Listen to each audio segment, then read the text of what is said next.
Hermanos, es una bendición pues venir a estudiar el libro de Romanos y como hayamos visto anteriormente, pues Pablo hace su introducción acerca de él como siendo apóstol de Jesucristo, ¿verdad?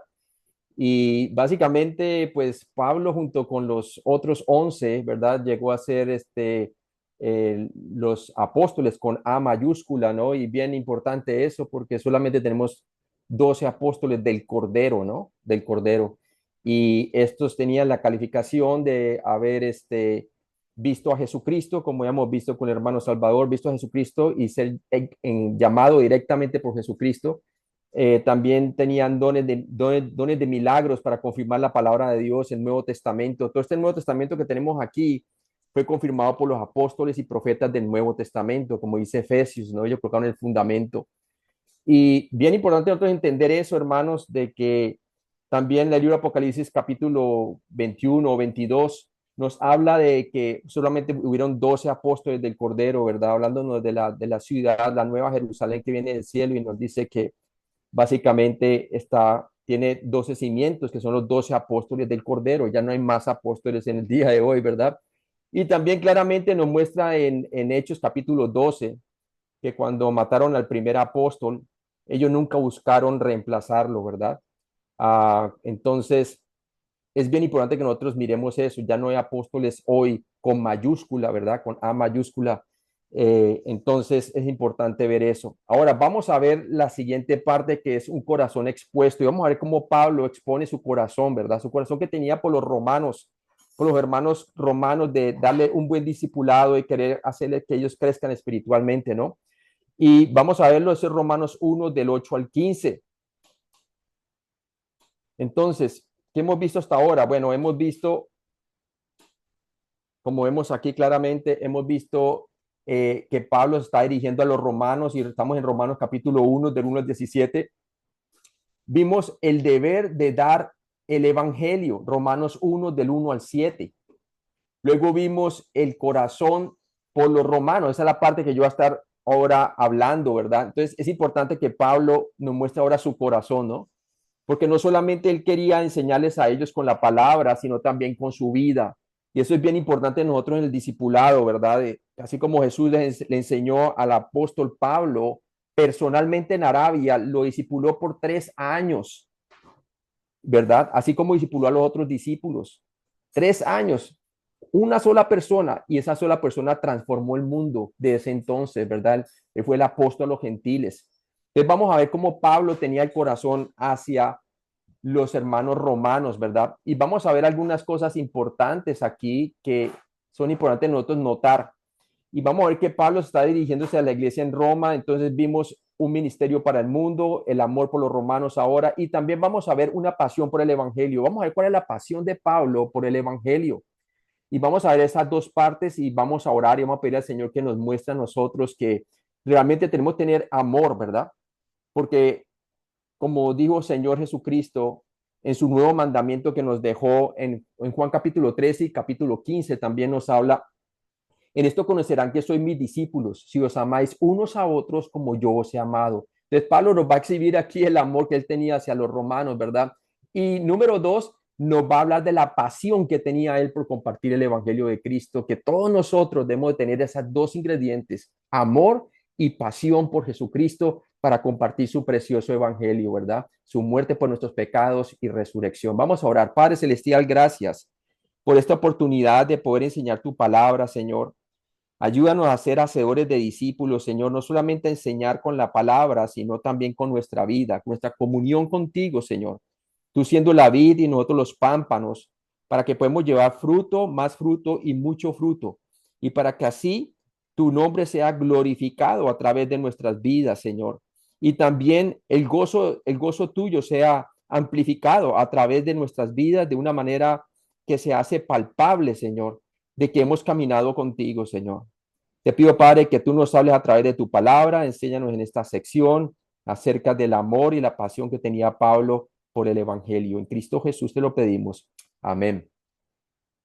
Entonces, Pablo oró por los cristianos en Roma y vamos a ver esa primera parte. Y vamos a ver su amor por los romanos. Y vamos a leerlo allí, Romanos 1, del 8 al 15. Y eso es lo que la porción que me va a tocar a mí. Y dice, primeramente doy gracias a mi Dios mediante Jesucristo con respecto a todos vosotros, de que vuestra fe se divulga por todo el mundo, porque testigo me es Dios, a quien sirvo en mi espíritu en el evangelio de su Hijo, de que sin cesar hago mención de vosotros siempre en mis oraciones, rogando que de alguna manera tenga al fin, por la voluntad de Dios, un próspero viaje para ir a vosotros, porque deseo veros para comunicaros algún don espiritual a fin de que seáis confirmados. Esto es para ser mutuamente confortados por la fe que nos es común a vosotros y a mí. Pero no quiero, hermanos, que ignoréis que muchas veces me he propuesto ir a vosotros, pero hasta ahora he sido estorbado para tener también entre vosotros algún fruto, como entre los demás gentiles.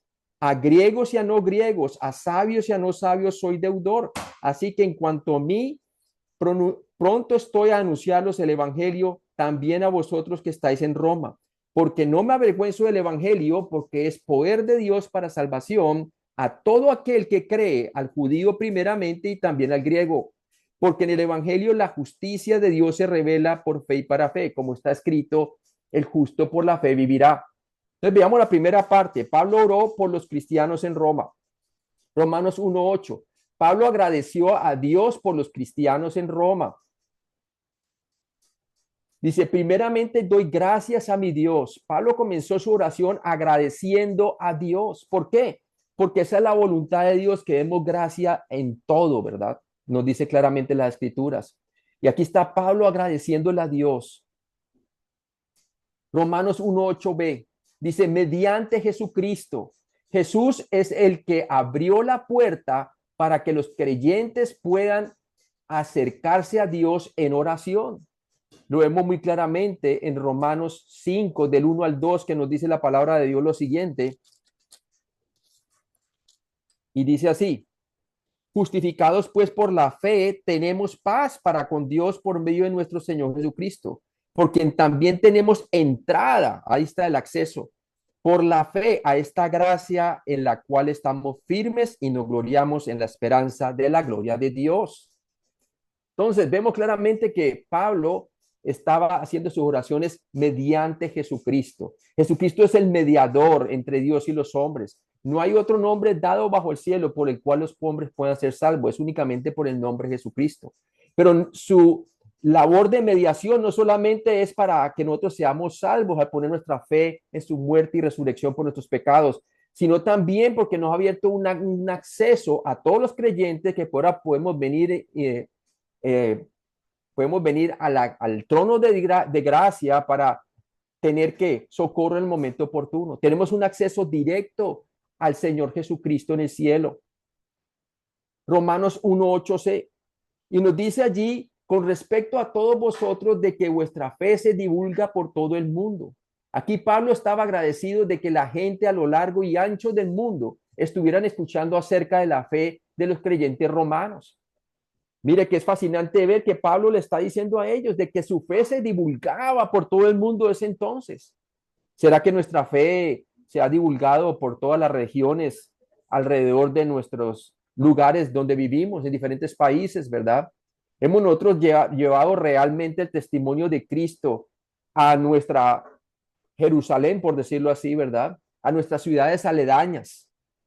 Muchas personas quieren llegar a ser misioneros internacionales y hacer grandes viajes misioneros, pero cuando ellos no han alcanzado ni siquiera a ni una sola persona de su vecindario o de su ciudad, ¿verdad?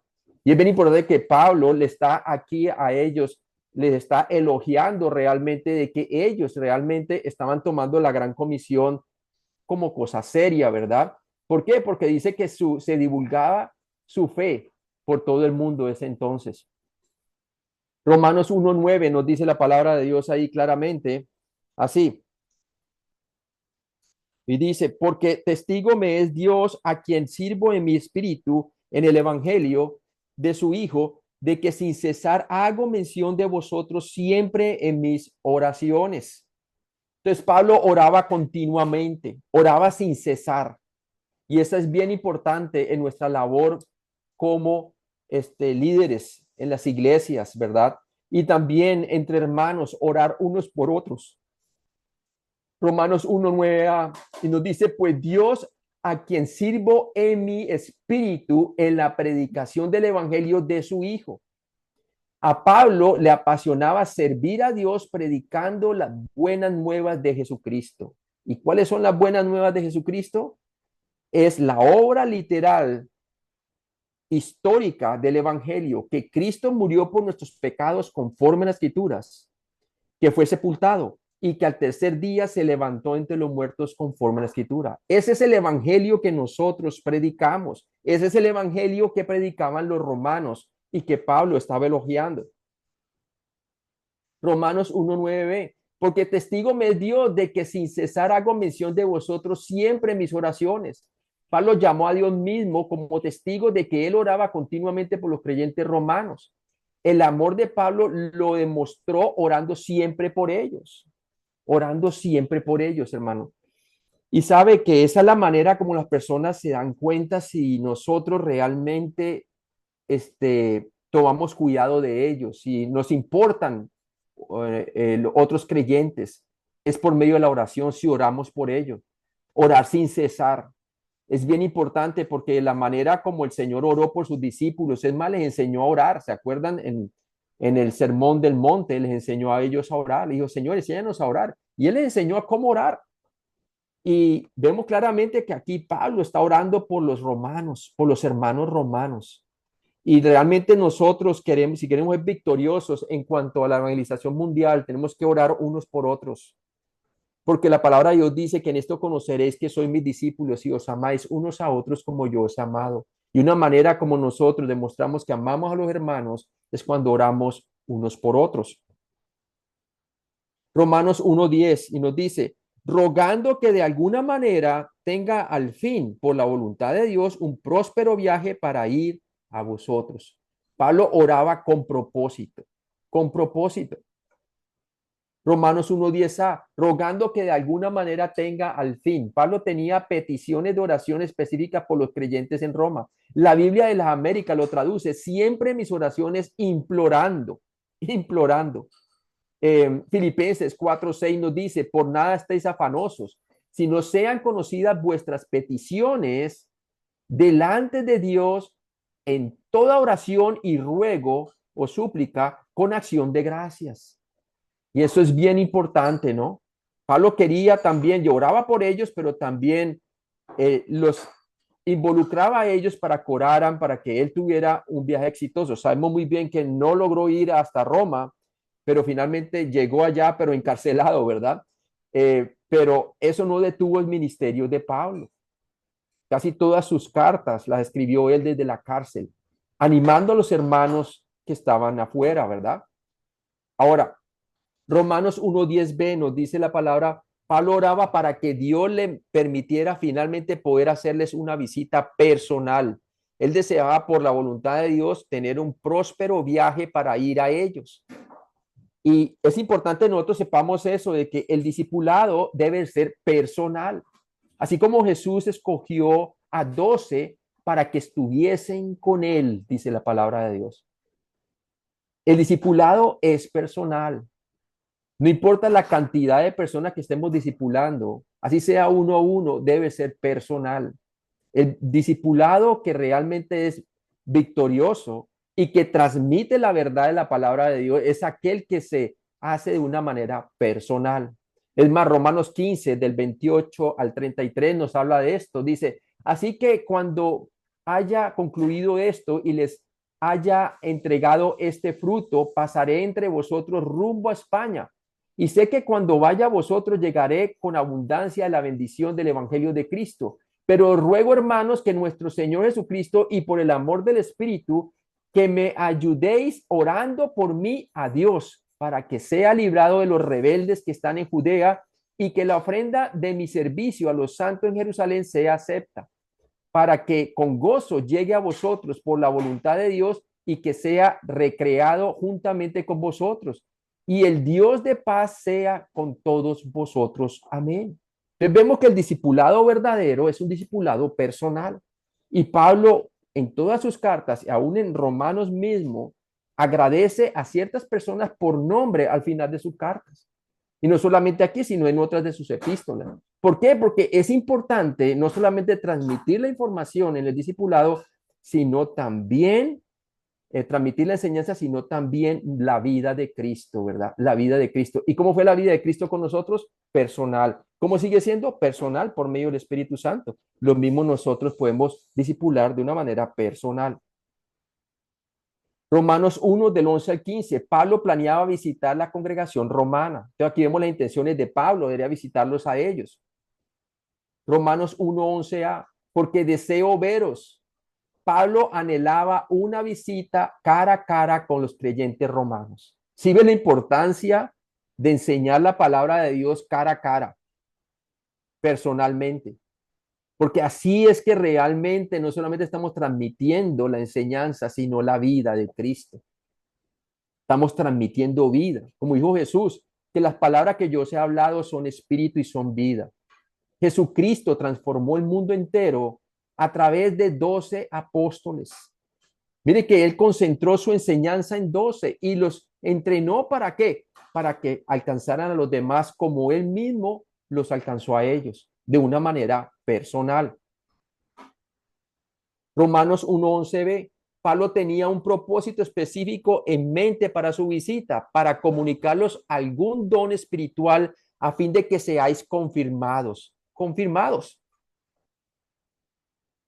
El don espiritual al que Pablo se refirió aquí no debe ser confundido con los dones espirituales específicos dados por el Espíritu Santo a los creyentes individuales al momento de la salvación. No debemos de confundir eso, ¿cierto? Aquí Pablo está refiriendo en otro sentido,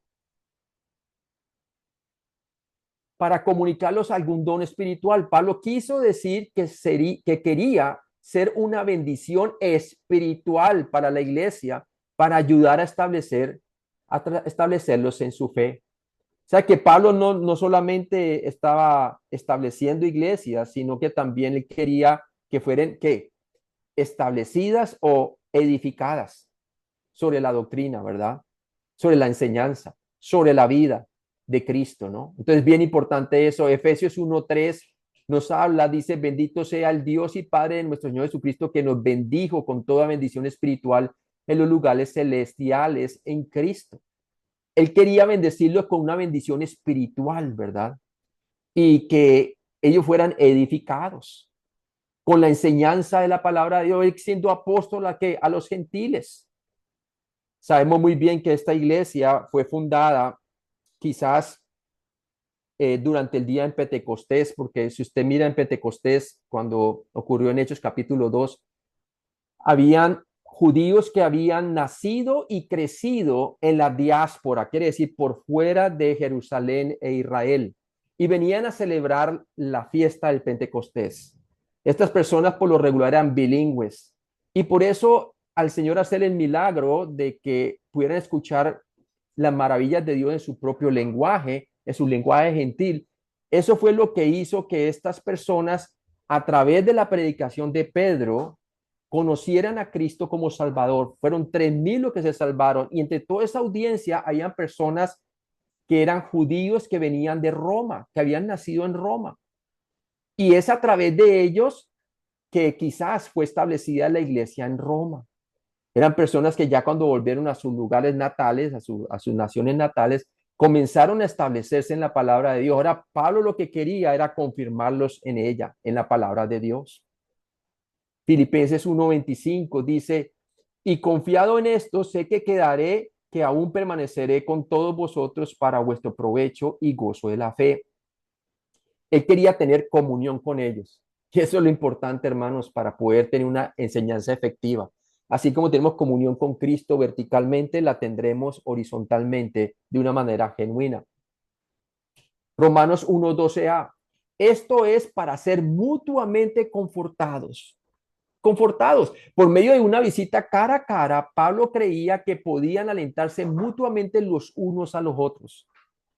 en un tiempo en donde realmente había persecución, ¿cierto? Sobre todo en los hermanos en Jerusalén. Para este tiempo estaban siendo perseguidos por la palabra de Dios. Algunos estaban ya siendo dispersos para cuando se escribió la carta a los romanos.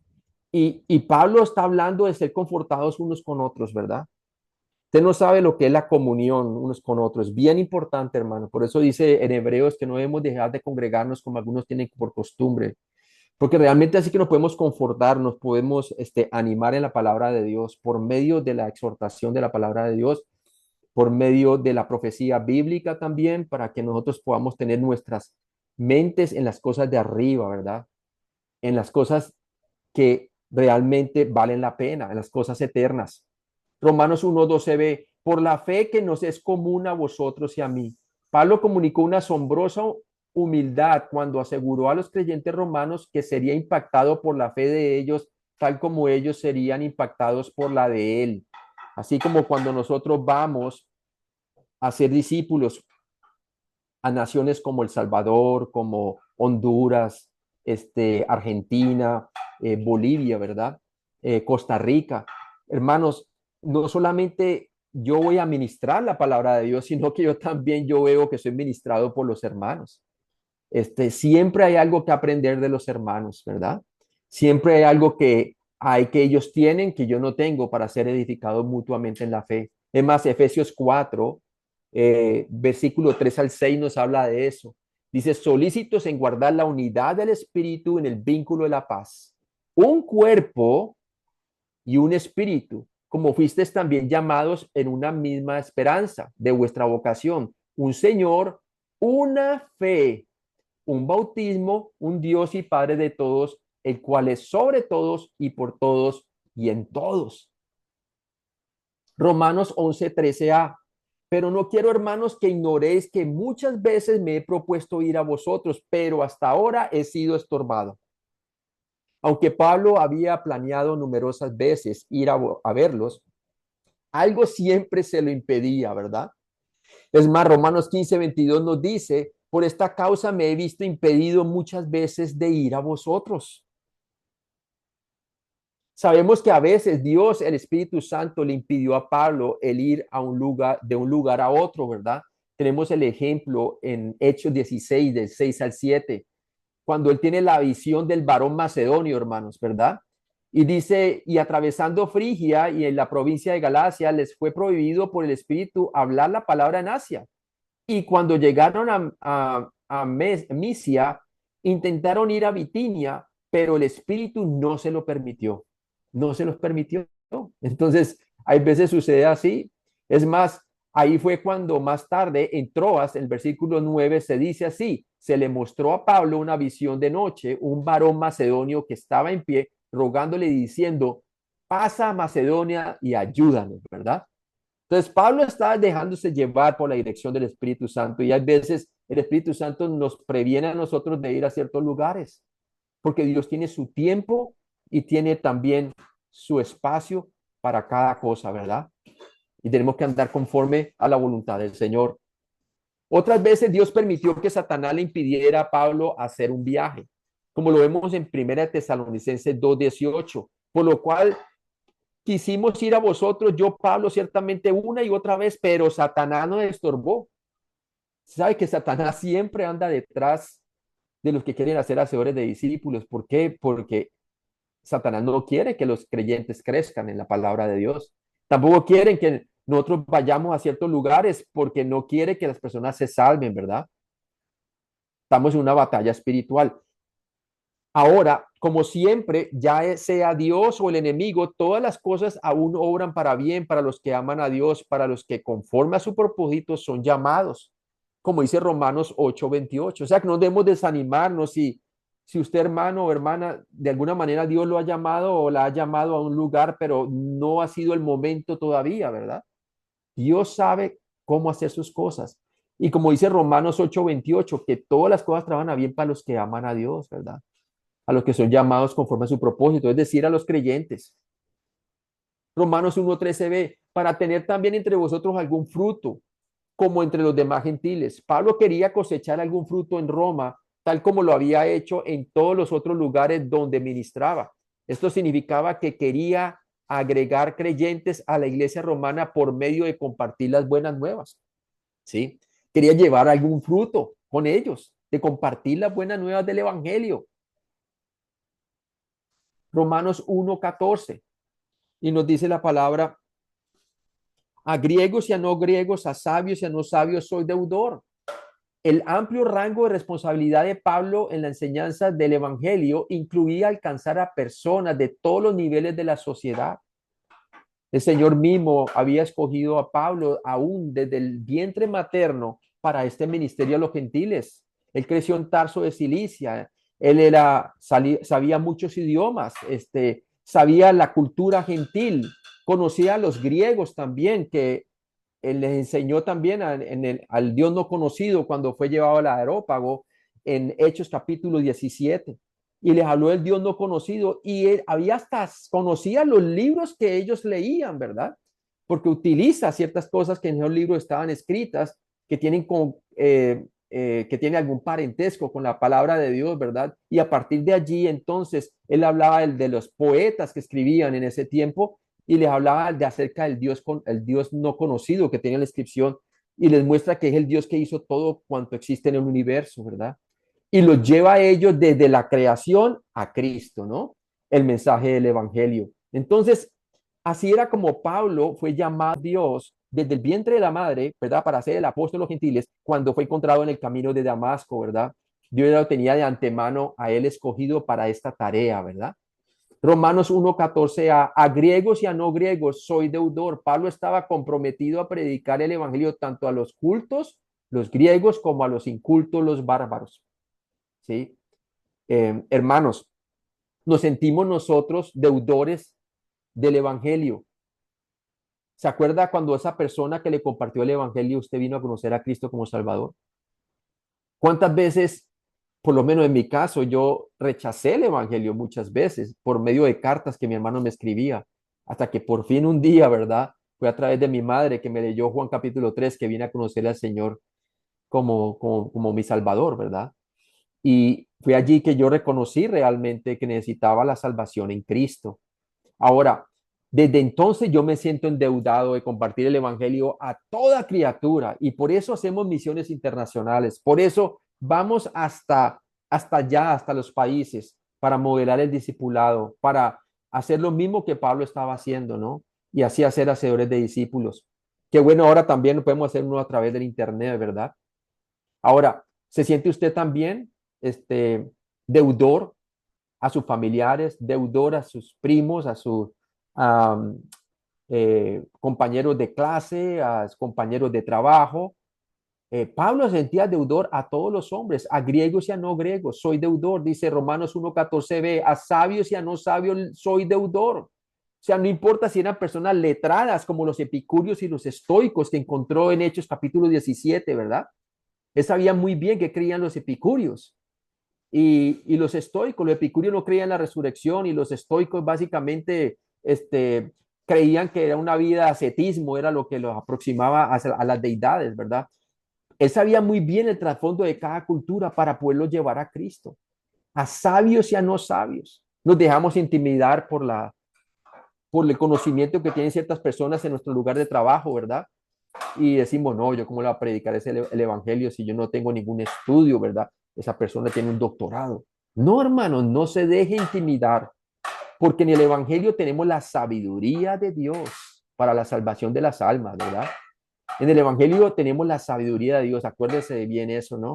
Y Dios nos ha hecho sabios por medio de su palabra. Romanos 1:15. Así que en cuanto a mí, pronto estoy a anunciarlos el evangelio también a vosotros que estáis en Roma. Entonces, aquí vemos claramente la pasión de Pablo por su evangelio, ¿verdad?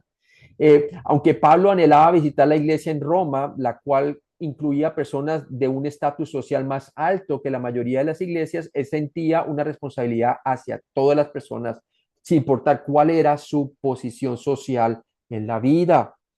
Es más, cuando él fue llevado ante el tribunal allí con el rey Agripa, vemos muy claramente que no se dejaba intimidar si era un rey al que tenía que hablarle.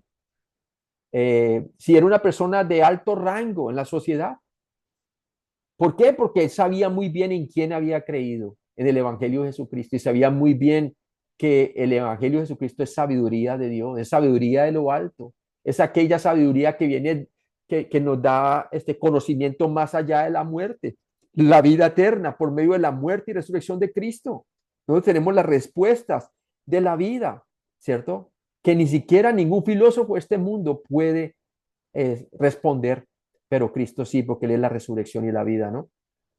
Entonces vamos a ver ahora el corazón de Pablo por los romanos y continuamos entonces en nuestro estudio allí y vamos a ver que Pablo nos dice ahora, nos habla del producto del evangelio, el justo por la fe vivirá y va a animar a sus hermanos creyentes a continuar viviendo por la fe. Si por la fe fueron salvos al poner su confianza en que Cristo murió por sus pecados y resucitó entre los muertos, ahora ellos son invitados a seguir enfocados en el evangelio, porque es por medio de la fe que nosotros crecemos individualmente como creyentes en Jesucristo, ¿verdad? Y dice aquí en Romanos 1, el 16 al 17, y leemos, porque no me avergüenzo del evangelio, porque es poder de Dios para salvación. Si bien Pablo no se avergonzaba de anunciar el evangelio a todo el mundo, se sentía deudor tanto a sabios y no sabios, sos deudor. ¿Por qué? Porque él no se avergonzaba del evangelio, porque es el poder de Dios para salvación a todo aquel que cree, al judío primeramente, pero también al griego. Y dice, porque en el evangelio la justicia de Dios se revela por fe y para fe, como está escrito, mas el justo por la fe vivirá o seguirá dependiendo por la fe. Así que crecemos nosotros en la palabra de Dios. Entonces vemos ahora la pasión de Pablo por el evangelio, hermanos. Y eso es lo que nosotros debemos de tener, pasión por el evangelio. ¿Por qué? Porque eso viene de la comunión diaria que tenemos con Cristo. Como tenemos comunión diaria con Cristo, así también queremos tener una comunión horizontal con nuestros compañeros en la fe, ¿verdad? Entonces vemos la actitud de Pablo hacia el evangelio. Y dice, porque no me avergüenzo del evangelio. Ninguna cosa acerca del mensaje del evangelio hizo que Pablo sintiera vergüenza, culpa o deshonra. ¿Sí? ¿Por qué? Porque él sabía muy bien en quién había creído. En 1 Corintios 1, el 18 al 25 dice así, porque la palabra de la cruz es locura a los que se pierden, pero a los que se salvan, es decir, para los creyentes, esto es a nosotros, es poder de Dios. Pues está escrito, destruiré la sabiduría de los sabios y desecharé el entendimiento de los entendidos. Y luego dice Pablo, ¿dónde está el sabio? ¿Dónde está el escriba? ¿Dónde está el disputador de este siglo? ¿No ha enloquecido Dios la sabiduría del mundo? Pues ya que en la sabiduría de Dios el mundo no conoció a Dios mediante la sabiduría, agradó a Dios salvar a los creyentes por la locura de la predicación. Porque los judíos pedían ¿qué? Señales y los griegos buscan sabiduría, pero nosotros predicamos a Cristo crucificado, para los judíos ciertamente tropezadero y para los gentiles locura, mas para los llamados así, judíos como griegos, Cristo poder de Dios y sabiduría de Dios, como les decía, porque lo insensato de Dios es más sabio que los hombres y lo débil de Dios es más fuerte que los hombres. Romanos 1:16b, porque es poder de Dios para salvación. Pablo tenía confianza absoluta en la capacidad del evangelio para salvar a los pecadores. ¿Lo tiene usted? Es bien importante. Juan 3:36 nos habla claramente y ese fue el versículo que me llevó a mí a la salvación. Nos dice, el que cree en el Hijo tiene, tiempo presente, tiene vida eterna. Mas el que rehúsa creer en el Hijo no era la vida, sino que la ira de Dios está sobre él. Ese fue el versículo que después de mi mamá leerme todo el capítulo 3 de Juan, me llevó a mí a la salvación. Que si yo no confiaba en Cristo únicamente, en su muerte por nuestros pecados y resurrección, yo no podría tener vida. Él dice ahí, el que cree en el Hijo tiene, tiempo presente, vida eterna. No dice quizás, no dice de pronto, sino que tiene como una posesión presente, vida eterna. Pero si rehusaba creer, dice la palabra, no vería la vida, sino que la ira de Dios está, tiempo presente, sobre él. Era un hijo de ira. Por primera vez yo me veía como una persona culpable delante de Dios, quien es santo, justo y perfecto. Y sabía muy bien de que si no confiaba en Cristo iba a ir al infierno, ¿verdad?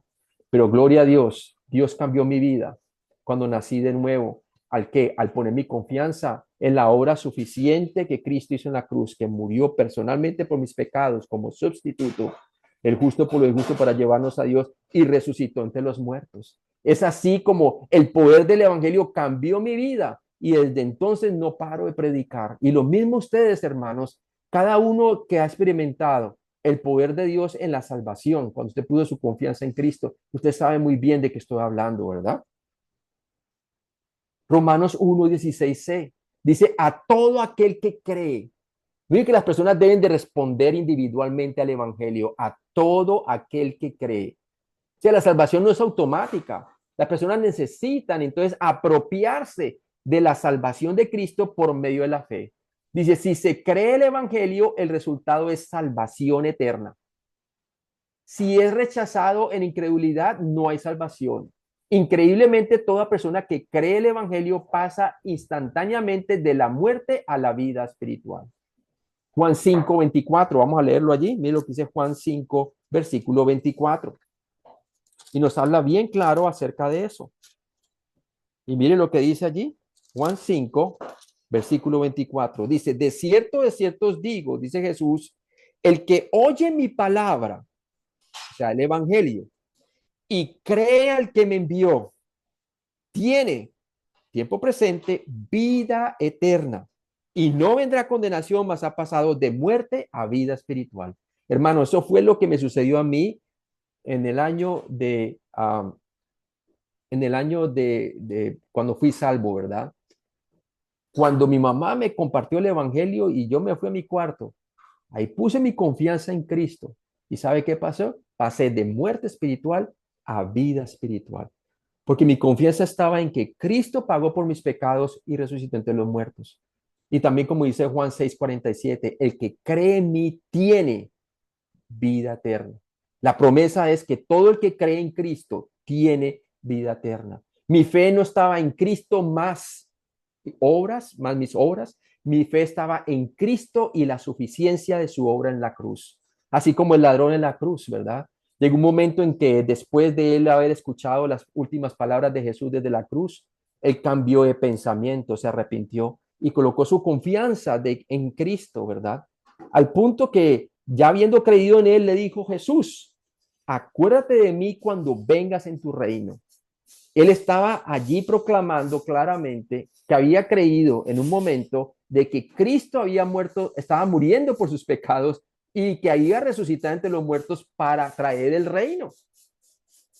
¿Y qué le dijo Jesús? ¿Ora esta oración? No. ¿Confiesa todos tus pecados? Tampoco. Le dijo, hoy estarás conmigo en el paraíso.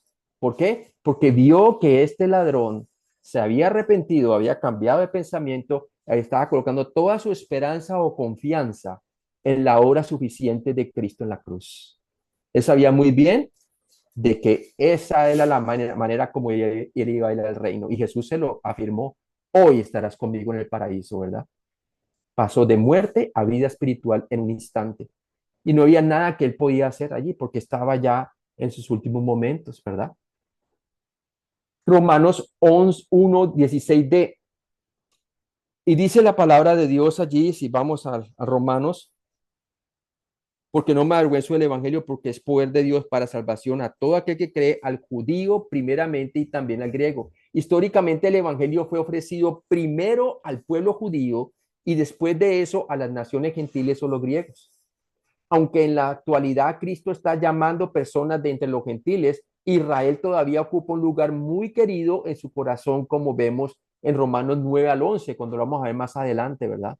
Y Romanos y Hechos capítulo 1, versículo 8.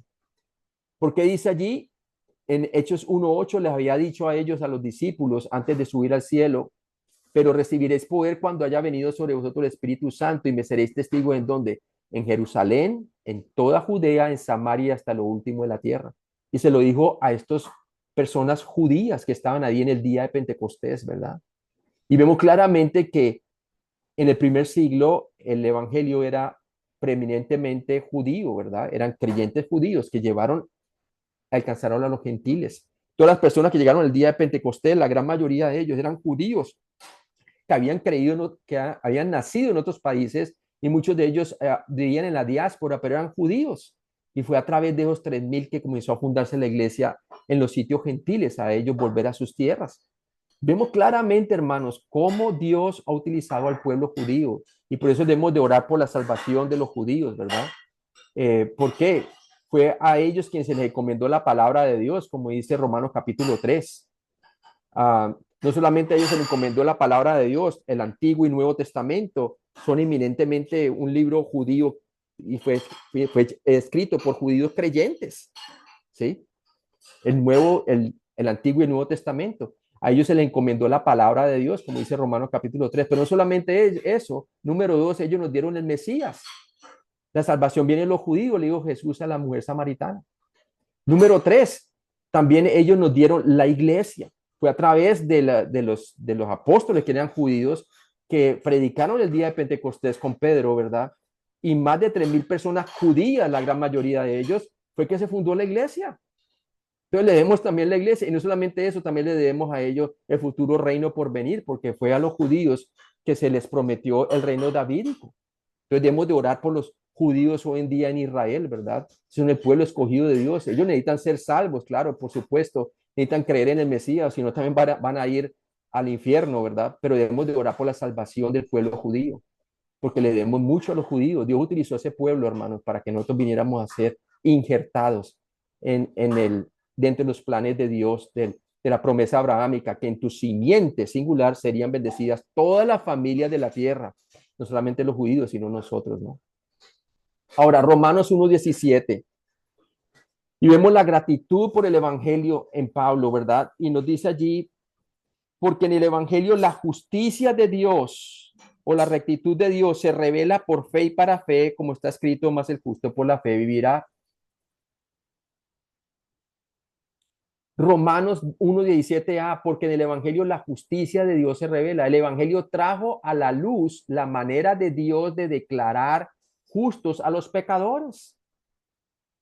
Desde Génesis 3:15 nos habla del protoevangelio, ¿verdad? El primer evangelio, que la simiente de la mujer, hablando del futuro Mesías, iba a extirpar la cabeza de Satanás, ¿cierto? Que fue a través de Satanás que todos estábamos sujetos a la muerte bajo temor, nos dice la palabra de Dios en Hebreos, ¿verdad? Pero ¿qué hizo Jesús? Murió en la cruz y resucitó entre los muertos, dándonos ahora la vida eterna como un regalo eterno, ¿verdad? Como un regalo gratuito. Y ese mensaje empezó desde allí. Es más, también Job, ya después del diluvio, uno de los libros más antiguos, después del diluvio que se escribió en Job 25:4, también sabía este evangelio. Nos dice, ¿cómo pues se justificará el hombre para con Dios? ¿Y cómo será limpio el que nace de mujer? Se preguntaba él, ¿verdad? ¿Y qué dijo él? ¿Se acuerda como Job dijo? Yo sé que mi redentor vive y que en mi carne he de ver a Dios. O sea, que creía en la muerte y resurrección del Mesías. No conocía su nombre, pero conocía su obra. En primer lugar, la justicia de Dios es vista en los hechos históricos del Evangelio, ya que la pena por el pecado de la muerte de Cristo en la cruz por los pecados de la humanidad cumplió los requisitos justos de Dios. Una vez le estaba compartiendo una persona y a mí me gusta cuando les comparto el evangelio a las personas, siempre hacerle preguntas para que se dé cuenta que nuestra fe es una fe razonable. Eh, y yo le pregunto a la persona, oye, ¿sabes por qué todos morimos? Y bueno, esta persona tenía algún conocimiento de la palabra y me dijo, sí, porque la palabra de Dios dice que la paga del pecado es muerte. Y yo le dije, sí, pero ¿quién instituyó que la paga del pecado fuera la muerte? ¿Y en dónde se instituyó eso? Entonces se quedó pensando y me dijo, bueno, yo he ido a la iglesia, he escuchado eso así, pero no sé, dígame, pastor.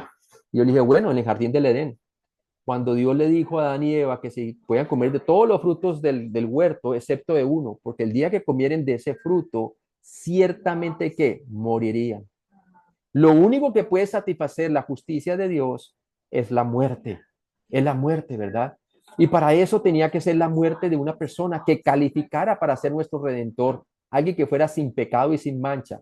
Era Jesucristo el Señor, ¿verdad? Entonces, vemos claramente que la muerte de Cristo en la cruz por los pecadores, por los pecados de la humanidad, cumplió los requisitos justos de Dios. ¿Por qué? Porque Jesús era el único justo. Según de Corintios 5:21 nos dice, al que no conoció pecado, Dios le hizo pecado para que nosotros fuésemos hecho justicia o rectitud de Dios en él. Usted y yo necesitamos de la rectitud del Mesías. Él es el perfecto sustituto, es el perfecto mediador entre Dios y los hombres. Por eso la palabra de Dios dice que no hay salvación en ningún otro nombre, porque no hay otro nombre dado bajo el cielo en el cual podamos ser salvos, únicamente en el nombre de Jesucristo. Él reunió los requisitos de Dios. Él vivió la vida justa, santa y perfecta que usted y yo jamás podremos vivir. Y la ofreció por nosotros, por nuestros pecados en la cruz. Y murió por nuestros pecados, satisfizo la paga del pecado que es la muerte. Y ahora nos ofrece la dávida de Dios que es vida eterna en Cristo Jesús, para los que creen en Él, ¿no? Entonces la resurrección de Cristo demostró que las demandas justas de Dios habían sido completamente satisfechas. Como dice Romanos 4:25, mira lo que dice Romanos 4:25, y nos dice, el cual fue entregado por nuestras transgresiones, hablando de Cristo, y resucitado para nuestra justificación. Filipenses 2, del 8 al 11, dice así lo siguiente. Filipenses 2, del 8 al 11.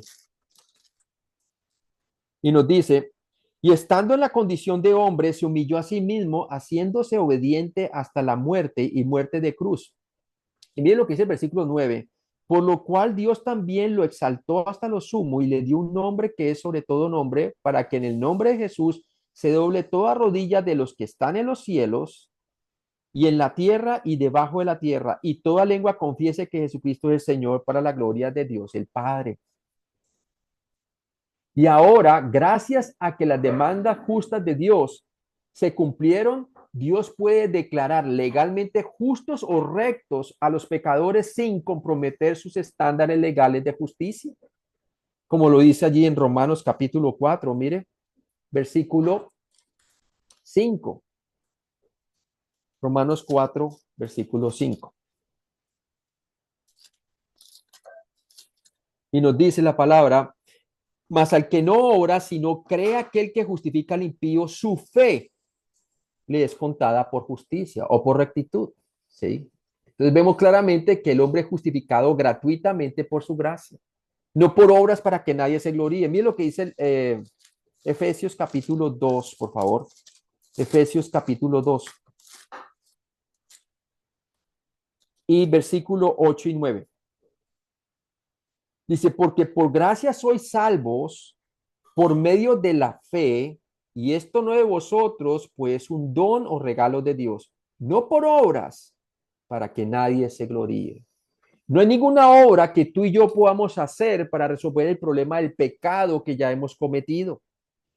Porque el pecado que ya hemos cometido demanda juicio y justicia. Y eso es precisamente lo que Cristo hizo en la cruz por tus pecados y por los míos. Hizo juicio y justicia. La paga del pecado es muerte. Cristo la pagó con su propia vida. Pero la dávida de Dios es vida eterna en Cristo Jesús por medio de su resurrección. ¿Has confiado tú en Cristo Jesús como tu Salvador personal? La salvación es por la sola fe en Cristo solamente. ¿En quién es Él? El Mesías, Dios con nosotros, Emmanuel, que murió por tus pecados conforme a las Escrituras y resucitó entre los muertos. ¿Has confiado en Él solamente para tu salvación? Romanos 1:17b. Y nos dice así el apóstol, porque en el Evangelio la justicia de Dios se revela por fe y para fe. El Evangelio afirma que la justicia de Dios es obtenida solo a través de la fe. Y es una revelación neotestamentaria. ¿Por qué? Porque la palabra de Dios nos dice que venido el cumplimiento del tiempo, vamos a Gálatas 4, ¿verdad? Gálatas 4:4, miren lo que dice la palabra. Gálatas 4:4 y 5 nos dice, pero cuando vino el cumplimiento del tiempo, Dios envió a su Hijo, mire que fue enviado como deidad del cielo, como hijo, nacido de mujer, hablando de su humanidad, y nacido bajo la ley, para que redimiese a los que estaban bajo la ley. Tú y yo estamos bajo la ley culpables. Hemos quebrantado los mandamientos de Dios. Dice, a fin de que recibiésemos la adopción de hijos. Entonces, ¿qué fue lo que hizo Cristo al morir en la cruz por nuestros pecados y resucitar ante los muertos? Nos ha redimido de la maldición de la ley. La ley nos colocaba a nosotros bajo maldición. Por eso dice que maldito todo aquel que es colgado en un madero. Cristo llevó nuestra maldición para que tú y yo seamos bendecidos por medio de la fe cuando creemos en Él solamente para nuestra salvación. Gloria a Dios por eso, ¿verdad? Por la sola fe en Cristo únicamente. Por fe. La justificación, ser salvo de la pena del pecado, es por fe o de la fe. La justicia ante Dios viene en el momento en que un pecador confía en Cristo. Tener fe en Cristo es confiar en que lo que Él hizo en la cruz, su muerte por tus pecados y resurrección, es suficiente para declararte justo delante de Dios, para perdonarte todos los pecados y darte el don de la vida eterna. Para fe, dice, por fe y para fe. De igual modo, la santificación, ser salvo del poder del pecado, es a través de la fe o por fe. A través de la fe continúa en Cristo. El creyente continúa ¿qué? Aprendiendo a vivir rectamente día tras día. Como dice la palabra de Dios, o sea, nosotros fuimos salvos por fe en la justificación, pero para fe. Ahorita nosotros, los que ya somos creyentes, vivimos por medio de la fe. Y mire lo que dice Gálatas 2:20 para que ustedes puedan entender el segundo tiempo de la salvación, hablando de los creyentes, cuando nos enfocamos en el Evangelio. Gálatas 2:20 nos dice, con Cristo estoy juntamente crucificado. Ese es Pablo ya como creyente. Y ya no vivo yo, mas vive Cristo en mí. Y lo que ahora vivo en la carne, o sea, la vida ahora como creyente, la vivo en la fe del Hijo de Dios, el cual me amó y se entregó a sí mismo por mí. Mire que él vivía su vida en la carne ahora, ya como hijo de Dios, como persona ya hermano en Cristo, lo vive por la fe del Hijo de Dios, el cual me amó y se entregó a sí mismo por mí. Mire que él dependía del mismo evangelio para ser fortalecido en el hombre interior. Y es bien importante que nosotros veamos eso. Filipenses 3:9 también nos dice la palabra de Dios. Vamos allí rápidamente. Y nos dice, y ser hallado en él, dice Pablo, no teniendo mi propia justicia o rectitud que es por la ley, sino la que es por la fe de Cristo, la justicia que es de Dios por la fe. Él caminaba por la fe en Cristo. Romanos 1:17c, como está escrito, mas el justo por la fe vivirá. Aquellos declarados justos por la fe deben asimismo vivir justamente por la fe. En muchas iglesias se nos dice que sí, que la salvación es por fe únicamente, para ser salvos y ser justificados, y estamos bien allí, ¿verdad? Pero luego cuando la persona ya es salva, la colocan bajo la ley. Cuando la palabra de Dios nos dice que el justo por la fe vivirá, como creyente debemos de continuar viviendo por la fe, ¿sí? Así como Noé, cuando fue salvo de la condenación del infierno, fue cuando creyó a Dios y fue salvo espiritualmente. Y ya siendo salvo espiritualmente, ¿qué le tocó hacer a él ya como creyente? Le tocó creer que lo que Dios iba a hacer, iba a suceder, el diluvio, ¿verdad? Que preparara el arca, en el cual iba a ser salvo físicamente él y su familia. ¿Y qué hizo él? Por esa fe condenó al mundo, porque le creyó a Dios, ¿verdad? Le creyó a Dios. O sea, no solamente fue justificado él por la fe antes de que Dios le anunciara el diluvio, ya era un hombre que predicaba, era pregonero de justicia, como dice en la epístola de Pedro, ¿verdad? Sino que también les advirtió a la gente del diluvio que había de venir y salvó a toda su familia físicamente. ¿Sabe por qué? Porque le creyó a Dios, edificó el arca, ¿sí? Demostró su fe por medio de las obras. Él no fue salvo por construir el arca, escúcheme bien. Fue salvo físicamente por construir el arca, sí, junto con su familia, pero ya era un hombre salvo eternamente, espiritualmente, mucho antes de que el arca fuera construida, ¿verdad? Antes de que Dios le anunciase el juicio que vendría sobre la tierra. Ahora, hermanos, demuestra nuestra vida que estamos dependiendo de la fe en Cristo, en nuestro diario caminar con Él, ¿verdad? Se ve claramente que estamos anunciándole a Él a diestra y siniestra, o nos avergonzamos del Evangelio. Interesante eso, ¿no? Al citar Habacuc 2:4b, mas el justo por su fe vivirá, Pablo destacó el hecho de que Dios siempre ha esperado que las personas justas, incluso en el Antiguo Testamento, vivan por fe. Si no, miren todo lo que dice en Hebreos capítulo 11, versículo 6. Y todo el capítulo de Hebreos 11 nos habla de los de las personas en el Antiguo Testamento que vivieron por la fe. Hablando de creyentes que dependieron de por la fe. Porque es posible que usted sea salvo por la fe eternamente de la condenación del infierno y seas una persona regenerada, salva por el Espíritu Santo, por haber puesto su confianza en Cristo, su muerte por su pecado y resurrección, pero que no esté caminando por fe ahora, hermano, sino que al contrario está caminando según la carne. Y todo lo que la gente ve en usted es pura carnalidad y no se ve realmente la vida de Cristo en usted. No porque Cristo no esté en usted, sino porque realmente usted no está caminando por la fe. Pero también puede ser la vida al contrario. Si caminamos por la fe, ¿verdad? Caminamos por el Espíritu, no vamos a cumplir los deseos de la carne. Ser llenos del Espíritu Santo y no cumpliré los deseos de la carne, dice la palabra de Dios. Entonces, bien interesante eso. Miren lo que dice Hebreos capítulo 11, versículo 6. Dice, pero sin fe es imposible agradar a Dios. Como creyente, ¿quieres agradar a Dios? Camina por la fe. Dice, porque es necesario que el que se acerca a Dios crea que le hay. Quiere decir en cualquier circunstancia, en escasez, en problemas. ¿Crees tú que Él está allí presente contigo? Porque es importante, dice allí, dice, porque es necesario que el que se acerca a Dios crea que le hay. O sea, que Él está presente en todas tus circunstancias y que es galardonador de los que le buscan. Mire que Dios galardona la fe en el creyente cuando no se va por vista, sino por fe en su palabra y en sus promesas. Bien importante. Así como Noé condenó al mundo porque le creyó a Dios, ¿verdad? Abel también ofreció mejor sacrificio que quién, que Caín, porque sabía muy bien que en el futuro vendría el Mesías, que era la simiente de la mujer, y que tomaría el lugar del sacrificio.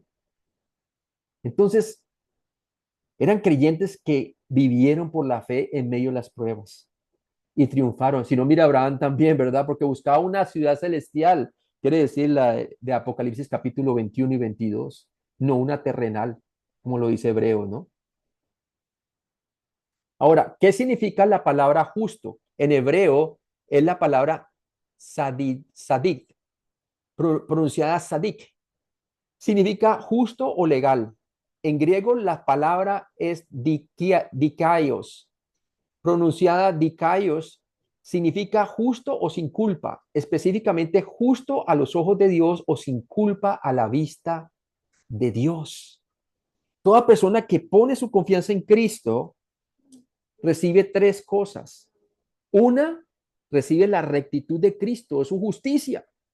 Es imputada a nuestra cuenta por la fe. Cuando yo creo que Cristo murió por mis pecados y resucitó entre los muertos. En ese momento, su rectitud es aplicada a mi vida. Soy declarado justo delante de Dios. Número dos, tengo el perdón de todos mis pecados, como dice Colosenses, que perdonándonos todos los pecados. Y número tres, tengo la vida eterna como un regalo eterno.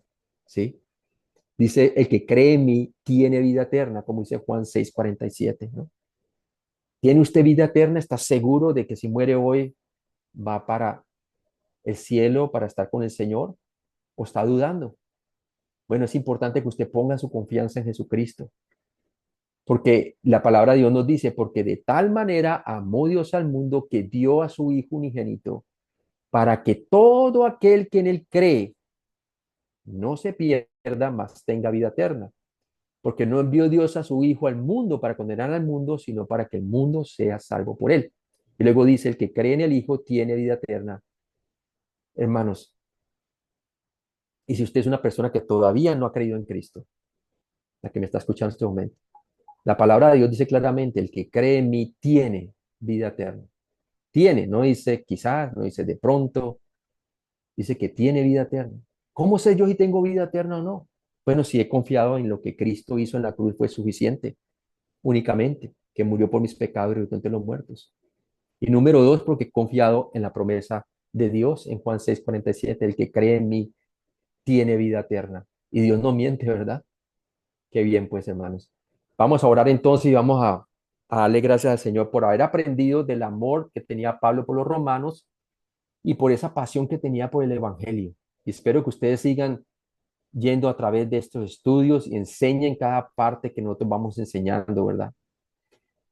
Porque es cuando uno enseña que aprende más. Vamos a orar. Padre Celestial, gracias por este día. Gracias por tu Evangelio glorioso, Señor, que fue el hecho histórico, literal, del cumplimiento profético de que Cristo el Señor, Dios Emanuel, Dios con nosotros, murió por nuestros pecados y resucitó entre los muertos, Señor. Y que tu palabra dice claramente que todo aquel que pone su confianza en Cristo, en quién es Él como persona, quien es Dios encarnado y su muerte por su pecado y resurrección, tiene aquí ahora vida eterna. Y no vendrá condenación, sino que ha pasado de muerte a vida espiritual, ha nacido de nuevo. Te pido, Padre, que tú bendigas a los hermanos y bendices a cada uno de nosotros. Oramos por sus familias también, Señor. Oramos por sus problemas, que también sean animados a caminar por la fe, como caminó Pablo, como caminó Noé, como caminó cada uno, como Abel, Señor, que, que hablaba por su ofrenda, hablaba, su fe hablaba por medio de sus obras, ¿verdad? Y te pido, Padre, que si hay alguno que está desfalleciendo en la fe, que sea animado a seguir caminando por la fe en Cristo, como creyente en Cristo. Y gracias, Padre, por esta enseñanza en Cristo Jesús. Amén.